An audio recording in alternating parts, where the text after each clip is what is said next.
What's going on, guys? Austin Salyer here for my first episode recap for Survivor Game Changers. And although I gave an enthusiastic intro, we are in the dark times because Tony was the second person voted out tonight, and I think that is the biggest headline, so I'm going to start with that. We'll get to Sierra in a little bit.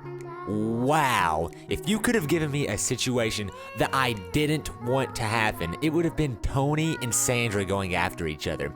I kind of knew it was going to happen, but that didn't make it sting any less. Let's talk about the original alliance that they had. That first alliance was like a dream for me. Tony, Sandra, Malcolm, Caleb, Aubrey, that would have been amazing, and it was amazing for the 45 seconds that it lasted. But then Tony had to go and make a huge mistake. When Troyzan and Sandra went out to the well to talk, he got very paranoid. He heard his name and he started freaking out. He should have let them be and trusted Sandra, but he messed with the queen, and I don't think I even have to tell you what happens next. Tony and Sandra went on a head-to-head battle. Tony wanted Sandra gone, and Sandra wanted Tony gone. At least that's what the edit made it look like. I just want to try to break it down. What went wrong for Tony? A lot of people say that it's because of his reputation that he was voted out. Personally, I don't think it was. I think it was Tony's mistakes. Tony could have prevented this had he been a little smarter.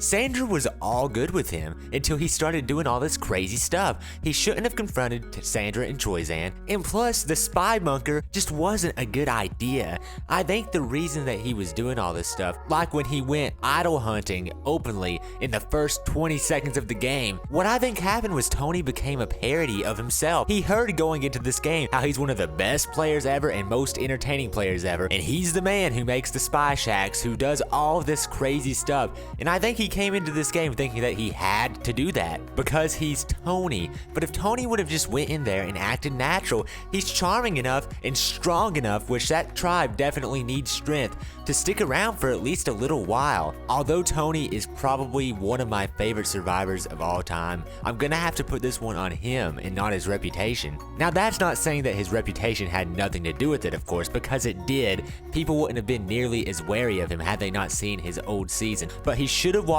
in knowing that people had that perception of him and tried to calm it down. Instead, he went even crazier. Sandra actually didn't end up receiving any votes, which is actually crazy considering everything that Tony was saying. Honestly, going into that tribal council, I thought that Sandra was going to be the person voted out. But the queen stays queen. Adios, Tony. I haven't walked away from a Survivor episode more impressed with Sandra than I did tonight. She really had her finger on the pulse and was just killing it out there. I think my favorite line of the night was, you know that old saying, you're the king until the queen arrives? I'm here. She's so confident and I love it. I don't think that she can win, but honestly, she's the person I'm rooting for most now that Tony's gone. Now let's talk about the first tribal council. There's not really much to say about this one. It was actually kind of boring.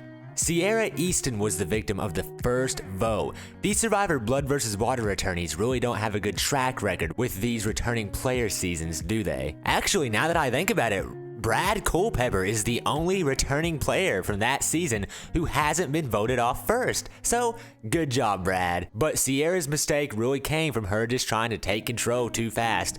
For the first few days of the game, all you have to do is really sit there and not say anything and let the vote come to you. But Sierra started throwing out Tony and Caleb's name, and that just made it easy for her to go out because they didn't want to vote them out because they're strong competitors. So Sierra was just being Sierra, trying to make big moves, and it didn't work out for her this time. But somebody had to go first, and unfortunately it was Sierra. And one more thing about the Mana tribe that I want to mention before we move on to Nuku was, did you guys see how Caleb almost killed himself like 2 or 3 times? He slipped on that rock, then he almost like crushed his arm on something. I don't remember exactly what it was, but this guy is bound to hurt himself again. Caleb needs to just slow it down or he's gonna get medevaced again because that was a hard fall he took with Tony. But actually, it was a pretty good night for Beast Mode Cowboy, so I'm not gonna be too hard on him.